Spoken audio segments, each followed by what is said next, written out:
You can throw boom at the same time. As he punches, boom, you go down. Absolutely. It's all about moving after you punch. As soon as you punch, you're gone. I think Gervonta Davis is probably the greatest fighter around now, but he's got a tough fight coming up. You know, he's the top dog. There's no doubt about it. He showed that. Now, if you know what you're looking at, the guy must be around 150 right now, 153, something like that. And you can really tell when he's sideways. Mike Tyson just said something that shocked the entire boxing world. After training with Gervonta Tank Davis before his huge fight with Jake Paul, Tyson called him the next Iron Mike. And what he revealed next has fans everywhere losing their minds. This moment could change boxing forever, and you need to see why.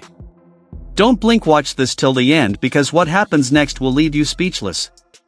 Mike Tyson has finally spoken out after training in the gym with Gervonta Tank Davis before his huge showdown with Jake Paul, and the boxing world is going crazy.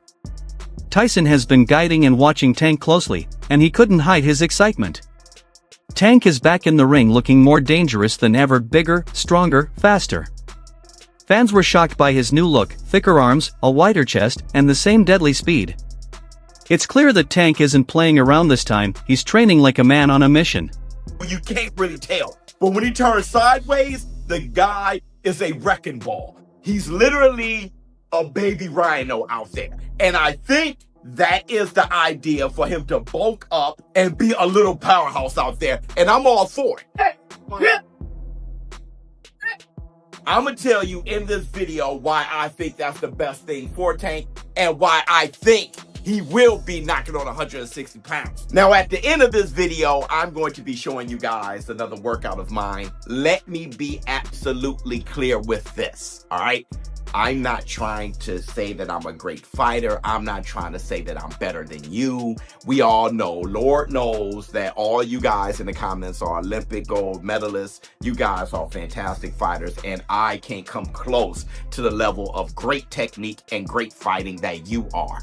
I'm just working out, all right? And I was definitely trying to hit the bag as hard as I can. I was really working on my hooks more than anything.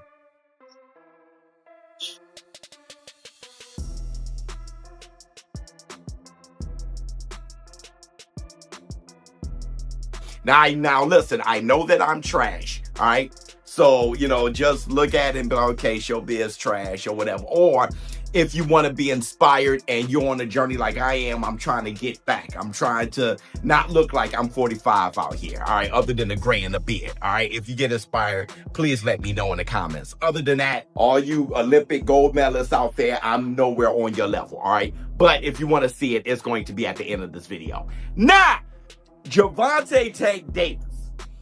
Listen, the reason why I think he will be knocking on 160 pounds is because I think that's his walking around weight. And I have receipts for all this shit. You guys remember, what, 4 or 5 years ago where he missed weight against Gamboa? Tyson recently admitted he's slightly leaning toward Tank Davis in the upcoming fight, and it's all because of pure punching power. After training with Davis, Tyson said he was blown away by Tank's explosive shots, perfect timing, and knockout strength. Tank's punches are different, they've got that old-school snap, Tyson said. He also mentioned that while Jake Paul has improved a lot, Tank's natural instincts and fight IQ give him the edge. Tyson believes that if Tank stays focused and channels his aggression, his elite power will decide the fight. During a chat with Mike Tyson, ESPN's Stephen A. Smith said the same thing, Tank must go for the knockout. With Jake's growing fan base and massive promotion, Tank can't risk the judges' scorecards. Tyson agreed, saying he's seen too many close fights lost by hesitation. He even said Davis reminds him of his younger self, a modern Iron Mike built to destroy. Be the pick against Davis. What are your thoughts about this upcoming fight?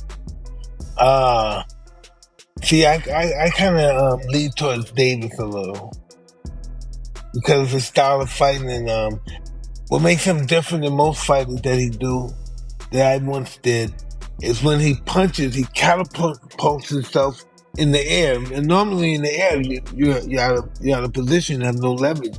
But for some reason, myself and Mr. Davis, our best point is when we're leaping in the air, like being catapulted to punch up. Because he's not much of a guy that punches down as we saw with Pitbull Cruz. So what's his name? Pitbull Cruz gave him his hardest fight. But Right. he was a very aggressive guy, not like Ryan is.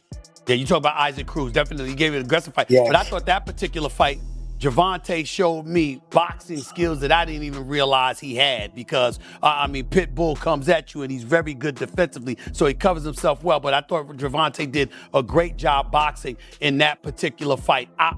Here's what I think. I think this is the kind of fight Gervonta Davis is going to have to get the knockout because Ryan Garcia is taller.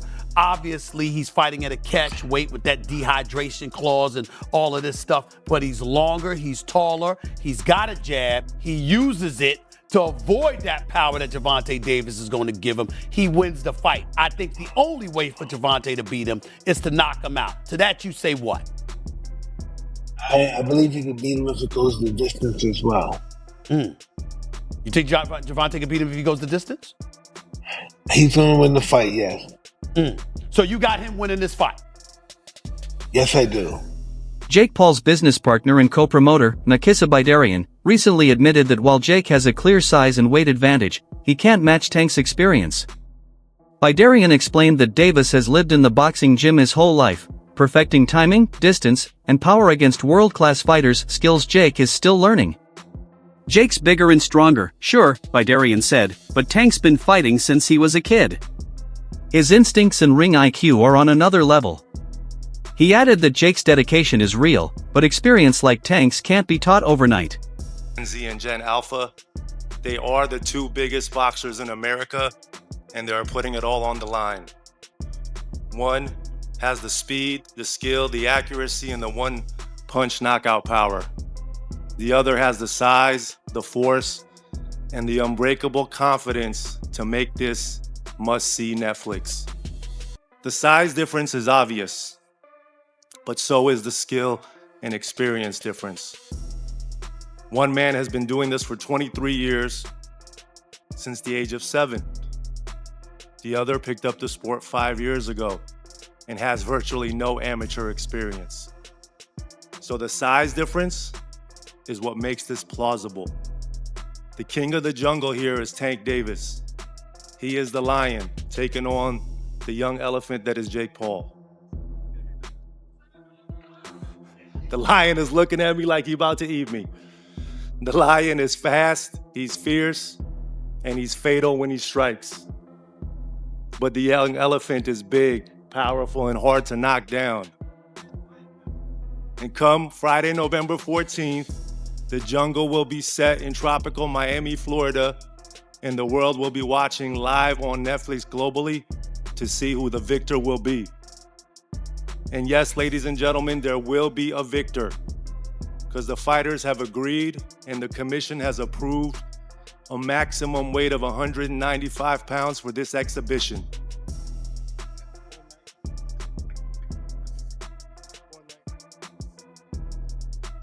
The fight will be contested over 10 3-minute rounds. The fight is 195 pounds, Tank, as you know. The fight will be contested over 10 3-minute rounds, and when Tank and Jake enter the squared circle to go to battle, they will be wearing 12-ounce gloves. Bidarian also addressed the size difference between Jake Paul and Gervonta Davis. He said that size alone won't matter against someone as sharp as Davis. Jake only needed a heavier catch weight because of his inexperience. Bidarian also revealed that the Paul versus Davis matchup Jake and Tank are gonna happen November 14th. Whatever weight they want, man, they're talking about it, and whatever it is going to be a definitive outcome. People can talk about pro exhibition. We're going to make sure this is as real as it's real.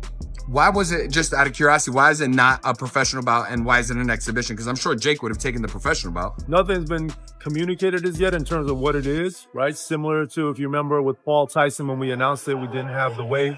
We didn't have the rules, particularly in terms of the number of rounds, the minutes, the gloves. It's going to be the same thing here. Gotcha. Can you just offer us any insight as to how these negotiations went? And the reason I ask is because I remember back in March, I was at Tank's fight, and after his fight in his press conference, he was asked, next opponent. He said, well, my next opponent might have been in my locker room tonight. And people asked him, was it Jake? he made reference, he made allusion to. Has this been an ongoing thing? And has it ever, been at a point where it wasn't going to happen and came back? Or was this always the plan? Always been the plan for Jake to fight Tank once Canelo didn't happen. And to Tank's credit, he's a real bad dude, and he's been calling out Jake for 3 years. And people, it's funny how now they're saying size matters, Jake is big, when for so long it's been Tank would kill Jake Paul. Now you get to see if that's real. Still, boxing legend Carl Froch warned that Jake Paul's size and unorthodox power could cause problems for Davis. Tank's never been hit like that before, Froch said. Many in the boxing world share that same fear that this fight might be less about skill and more about spectacle. But love it or hate it, everyone will be watching. The question is simple, can Tank's experience crush Jake's power, or will Jake shock the world again? Just here at Los Naranjos in Viva, España, and I found out that Gervonta Davis is now fighting Jake Paul. So Jake Paul was supposed to be fighting AJ. Eddie Hearn announced 99% done, which we've just spoke about. What next for AJ? Potentially Jake Paul. But it now looks like that Jake Paul is fighting one of Anthony Joshua's legs. He's fighting Gervonta Davis, somebody who's a quarter of his size. I don't even know what's going on. Has Eddie Hearn been played? Let me know what you think, but the AJ fight with Jake Paul's finished. Gervonta Davis, fake Paul, November. I don't know what's going on in the world of boxing. This is an absolute joke. What next for AJ? We'll get into this, and there's so many questions I want to get into in the next episode, but hope you enjoyed this one. And yeah, I just thought I'd give you a quick update because the news has just come in, and I'm just trying to relax and play a bit of golf, and I can't. I've got to get it off my chest. I'm going to add it to this video. Hope you enjoy it. Don't forget, if you haven't already, hit like, share, and subscribe to the best channel in the business, Froch on Fighting, and we'll see you very soon. The casual, but what about the hardcore boxing fans? Won't we stand up and put some value on fighters that dares to be great, that respect the sport of boxing and not just the business of boxing? Ryan Garcia never been a champion. Shout out to Ryan Garcia, but Ryan Garcia never been a champion. Making more money than these guys, Devin Haney and Teofimo Lopez, right? Ryan Garcia, the less accomplished fighter, was just main eventing in their last fight. Devin Haney was the co-main event, and Teofimo Lopez was playing third fiddle. Where was the hardcore boxing fans' dollars? Where was the hardcore boxing fans' appreciation?